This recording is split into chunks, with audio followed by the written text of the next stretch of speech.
তো নমস্কাৰ বন্ধুসকল, মোৰ ইউটিউব চেনেলে আপোনালোকক পুনৰ এবাৰ স্বাগতম জনাইছোঁ অন্য এটা নতুন ভিডিঅ'লৈ। আৰু থাম্বনেইল দেখি আপোনালোকে ইতিমধ্যে গম পাইছে যে ভিডিঅ'টো মই কিহৰ ওপৰত বনাবলৈ গৈ আছোঁ।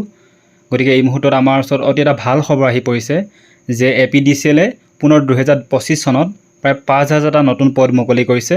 গতিকে অতি ভাল খবৰ এইটো আমাৰ বাবে। গতিকে ইয়াৰ সম্পূৰ্ণ ডিটেইলছ কেতিয়াৰ পৰা আৰম্ভ হ'ব, কেতিয়ালৈ লাষ্ট ডেট আছে, এপ্লিকেশ্যন ফিজ কেনেকুৱা বা এজ ৰিলেক্সেশ্যন কিমান দিয়া হ'ব, কোনটো কেটেগৰী কিমান দিয়া হ'ব, সকলো ডিটেইলছ আজি ভিডিঅ'টোত আমি ভালদৰে আলোচনা কৰিম। তো আহক ভিডিঅ'টো আৰম্ভ কৰোঁ আৰু অনুগ্ৰহ কৰি ভিডিঅ'টো শেষলৈকে চাব, তেতিয়াহে আপোনালোকে ভিডিঅ'টো ভালদৰে বুজি পাব পাৰিব। আৰু কিবা অসুবিধা হ'লে আপোনালোকে মোক কমেণ্টত কমেণ্ট কৰিব পাৰে, নহ'লে মোৰ পাৰ্চনেল নম্বৰত আপোনালোকে মেছেজ কৰিব পাৰে, ঠিক আছে। আৰু তাৰ আগতে মোৰ চেনেলটো যদি আপোনালোকে আজি নতুনকৈ আহিছে তেন্তে এবাৰ ছাবস্ক্ৰাইব কৰি ল'ব, যাতে এনেকুৱা ধৰণৰ চাকৰিৰ খবৰ আপোনালোকে সদায় পাই থাকিব পাৰে। তো আহক ভিডিঅ'টো আৰম্ভ কৰোঁ। গতিকে পাৱাৰ ডিপাৰ্টমেণ্ট অৰ্থাৎ আছাম APDCL ৰিকুৱাৰমেণ্ট 2025 আৰু SLRC এইটো কণ্ডাক্ট কৰে। আৰু পোষ্টটোৰ নাম হৈছে অফিচ কাম ফিল্ড এছিষ্টেণ্ট, ড্ৰাইভাৰ, সহায়ক, এইবিলাক বহুত পোষ্ট আছে। টোটেল ভেকেঞ্চি কিমান আছে? 5000টা পোষ্ট আছে বুলি কৈছে। আৰু এলিজিবিলিটি 8 পাছ হ'লেও হ'ব, 10 পাছৰো আছে, 12ও আছে আৰু গ্ৰেজুৱেশ্যনো আছে, ঠিক আছে। গতিকে বেলেগ বেলেগ আপোনালোকৰ এডুকেশ্যন যি কোৱালিফিকেশ্যন আছে তাৰ ওপৰত লৈ বেলেগ বেলেগ আপোনালোকে পোষ্ট পাব, ঠিক আছে। আৰু এপ্লিকেশ্যন ফিজ 47 টকা 20 পইচাৰ পৰা 297 টকা 20 পইচালৈ থাকিব। বেলেগ বেলেগ কাষ্টৰ বেলেগ বেলেগ এপ্লিকেশ্যন ফিজ হ'ব, ঠিক আছে। আৰু ষ্টাৰ্টিং ডেট আৰু লাষ্ট ডেট এতিয়ালৈ প্ৰকাশ কৰা নাই। যেতিয়া প্ৰকাশ কৰে মই আকৌ এটা নতুন ভিডিঅ' বনাই আপোনালোকক কেনেকৈ এপ্লাই কৰিব লাগে তাৰ ওপৰত এটা ভাল ভিডিঅ' বনাই আপোনালোকৰ আগত প্ৰকাশ কৰিম, ঠিক আছে। আহক আগলৈ কি কৈছে আমি পঢ়ি যাওঁ। ইয়াৰ ওপৰত মন্ত্ৰী হিমন্ত বিশ্ব শৰ্মাই কিছু মিডিয়াৰ আগত ব্যাখ্যা কৰিছে, সেয়াও আপুনি চাব পাৰে। এইটো ভিডিঅ' আছে, মই ডেছক্ৰিপশ্যনত দি দিম ইয়াৰ লিংকটো, আপোনালোকে ধুনীয়াকৈ চাব পাৰিব, ঠিক আছে। তো নেম অফ দ্য ৰিক্ৰুইটমেণ্ট কি কৈছে? APDCL ৰিক্ৰুইটমেণ্ট 2320টা পোষ্টৰ বাবে। Name of the department power department Assam. আৰু পোষ্টবিলাকৰ নাম হৈছে এছিষ্টেণ্ট একাউণ্ট অফিচাৰ, অফিচ কাম field assistant, light vehicle driver আৰু সহায়ক, ঠিক আছে। টোটেল পোষ্ট কিমান বুলি কৈছে? 5000টা পোষ্ট, গ্ৰেড 3 আৰু গ্ৰেড 4ৰ পোষ্ট, ঠিক আছে। আৰু এপ্লিকেশ্যন প্ৰচেছ প্ৰতিবাৰে হোৱাৰ দৰে এবাৰো অনলাইনেই হ'ব, ঠিক আছে। আৰু পে স্কেল কি কৈছে? Pay band and grade pay of the post as per Assam services. Pay স্কেলটোৰ বিষয়ে এতিয়ালৈ কোৱা হোৱা নাই, সেইটো কোৱা হ'ব পিছত, যেতিয়ালৈ অনলাইন এপ্লাই আৰম্ভ হৈ যাব, ঠিক আছে। আৰু এপ্লিকেশ্যন ফিজ কি বুলি কৈছে? যিবিলাক জেনেৰেল কেটেগৰী হয় তেওঁলোকৰ বাবে 297 টকা 20 পইচা ল'ব বুলি কৈছে এপ্লিকেশ্যন ফিজ। আৰু OBC ST আৰু SCৰ বাবে 197 টকা 20 পইচা ল'ব। আৰু BPL যাৰ কাৰ্ড আছে তেওঁলোকৰ বাবে 47 টকা 20 পইচা লোৱা হ'ব। আৰু যিবিলাক PWD কেটেগৰী হয় তেওঁলোকৰ বাবে 47 টকা 20 পইচাই লোৱা হ'ব, ঠিক আছে। গতিকে এপ্লিকেশ্যন ফিজ কোনে কিমান দিব লাগিব ভালদৰে চাই লওক বা স্ক্ৰীনশ্বট এটা মাৰি লওক, গম পাব, ঠিক আছে। তাৰপিছত ইয়াত কিছুমান এলিজিবিলিটি ক্ৰাইটেৰিয়া দিয়া হৈছে, আপোনালোকৰ কি কি যোগ্যতা থাকিব লাগিব সেইবিলাক দিয়া হৈছে। এজ লিমিট কিমান হ'ব লাগিব বুলি কৈছে। গভৰ্ণমেণ্ট যিবিলাক ৰুলছ তাৰ মতে কিমান হ'ব লাগিব? APDCLত recruitment candidate should not be less than 18 years old and should exceed the maximum age of 38 years। অৰ্থাৎ কি ক'ব বিচাৰিছে? যিজন কেণ্ডিডেট হয় তেওঁৰ বয়স 18 পৰা 38 বছৰ বয়সৰ ভিতৰত হ'ব লাগিব, ঠিক আছে। মিনিমাম বয়স তেওঁ 21 বছৰ হ'ব লাগিব আৰু মেক্সিমাম এজ 38 বছৰ হ'ব লাগিব, ঠিক আছে। The lower age limit is 21 for only engineering post. Engineering পোষ্টৰ কাৰণে 21 বছৰ হৈছে তাৰ লোৱাৰ এজ লিমিটটো, ঠিক আছে। তাৰপিছত category wise upper age limit is relaxable বুলি কোৱা হৈছে।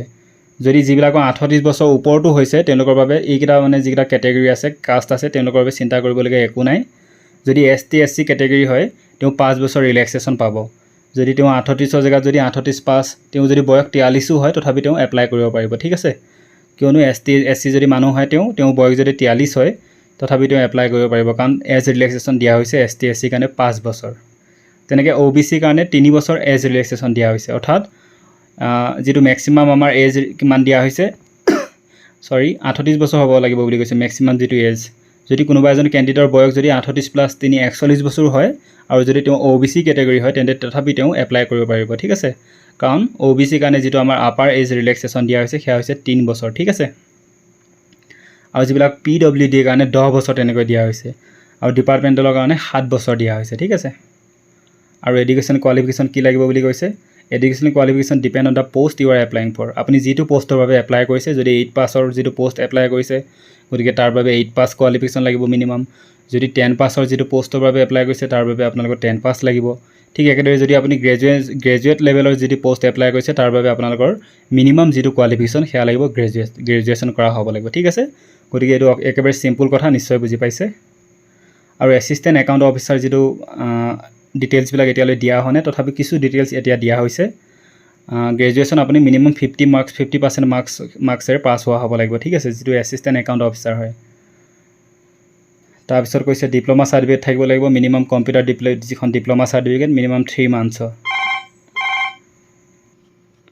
আৰু এছিষ্টেণ্ট একাউণ্টছ যেটো অফিচাৰ যেটো পোষ্ট হয় তাৰ বাবে তেওঁক মিনিমাম বেসিক পে দিয়া হ'ব 16800 পৰা 60500 টকা আৰু গ্ৰেড পে হৈছে 8700 টকা গতিকে বহুত এটা ভাল দৰমহা পাব তেওঁ ঠিক আছে আৰু অফিস কাম ফিল্ড এছিষ্টেণ্ট যিজন হয় OFA তেওঁ he is any field from a recognised university ঠিক আছে HS পাস কৰা হ'ব লাগিব হায়াৰ সেকেন্ডাৰী পাস কৰা হ'ব লাগিব যেটো অফিস কাম ফিল্ড এছিষ্টেণ্ট পোষ্ট আছে ঠিক আছে তেওঁ কাৰণেও কম্পিউটাৰ সাৰ্টিফিকেট বিচাৰিছে মিনিমাম 3 মাহ কৰা ঠিক আছে আৰু তেওঁ পে স্কেলও 16800 টু 60500 লৈ দৰমহা দিয়া হ'ব আৰু গ্ৰেড পে 5800 টকা দিয়া হ'ব গতিকে বহুত এটা ভাল দৰমহা হ'ব মিনিমাম 30-40,000 বা 40 পৰা 50 ভিতৰত তেওঁ দৰমহা নিশ্চয় থাকিব মাহেকীয়া ঠিক আছে আৰু লাইট ভেহিকল যেটো ড্ৰাইভাৰ আছে তেওঁ মিনিমাম SSLC অৰ্থাৎ মেট্ৰিক পাস কৰা হ'ব লাগিব আৰু 2 ইয়াৰ্ছ প্ৰফেশনাল ড্ৰাইভিং লাইসেন্স থাকিব লাগিব তেওঁ ঠিক আছে and should be proficient in traffic rules and driving traffic rules বিলাক আৰু ড্ৰাইভিঙৰ বিষয়ে তেওঁ ভালদৰে জানিব লাগিব যেটো লাইট ভেহিকল ড্ৰাইভাৰ যেটো পোষ্ট আছে তেওঁ পে স্কেল হৈছে 12400 যেটো বেসিক পে হ'ব তাৰ পৰা 47400 লৈ তেওঁ দিয়া হ'ব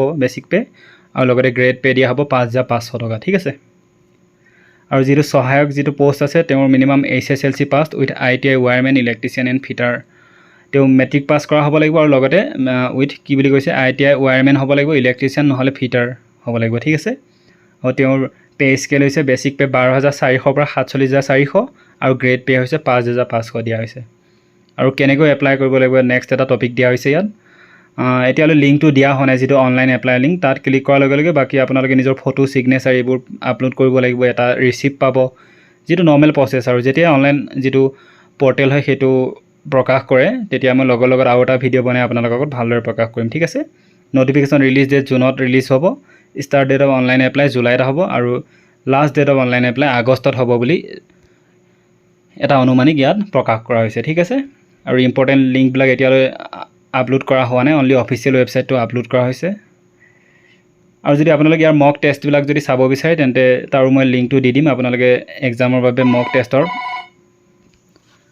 তো মই এটো ক'ব বিচাৰিছিলো যে আপোনালোকে যদি প্ৰিভিয়াছ ইয়াৰ যিবিলাক মক টেষ্টৰ যিবিলাক কোৱেশ্চন পেপাৰ চাব বিচাৰে সেইবিলাক চাব পাৰিব ইয়াতে মই লিংকটো ডেসক্ৰিপচনত দি দিম আৰু কিবা অসুবিধা হলে আপোনালোকে মোক কমেন্টত খুদিব পাৰে ঠিক আছে যিকোনো অসুবিধাৰ বাবে আপোনালোকে মোক মোৰ পাৰ্সোনাল নম্বৰ দিয়া থাকিব তাতো আপোনালোকে মেছেজ কৰিব পাৰে তো বহুত শুভকামনা জনালো পঢ়ি থাকক এক্সাম আহি আছে জুলাই আগষ্টলৈ বহুত শুভকামনা আৰু যদি মোৰ চেনেলটো যদি আপোনালোকে নতুনকৈ আহিছে আকৌবাৰ কৈছো এবাৰ সাবস্ক্ৰাইব কৰি ল'ব ধন্যবাদ জয় অসম